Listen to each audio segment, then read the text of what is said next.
Ang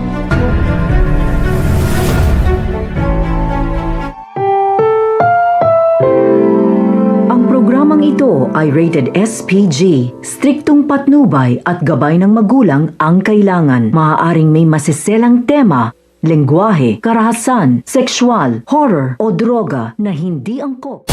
Welcome back mga ka-Episode Plus at narito mga dapat nating abangan dito nga lang sa Abot Kamay na Pangarap kung saan binigyan nga ng regalo nga nito ni Giselle ito nga si Justine ng isang bag. Subalit nang malaman nga nito ni Justine na mula nga ito sa kanyang ina ay kinuha nga niya ang gunting at sinira-sira niya nga ito. Nakita nga ito ni Giselle kaya pinigilan niya na nga ito at sana nga raw ay kaayos na nga sila. So barit iharap-harapan nga sinabi nga nito ni Justine na hindi nga magiging maayos silang dalawa. Sa kabilang banda naman nga, nag-aalala naman nga ito nga si Doc Tanyag dito nga kay Lynette dahil ngayon nga nagkakatroma nga ito nga si Lynette ay dapat hindi nga niya ito pinapabayaan kundi inaalagaan niya nga ito. Sa bahay nga nito nila Lynette, sinabi nga nito ni Doc Benitez na kung bakit nakikita na naman nga raw sila nito ni Doc Tanyag at galit na naman nga siya umiinom nga ito ng alak nang bigla na nga lang niya itapon ng isang baso na tumalsik nga ang bubog dito nga kay Lynette.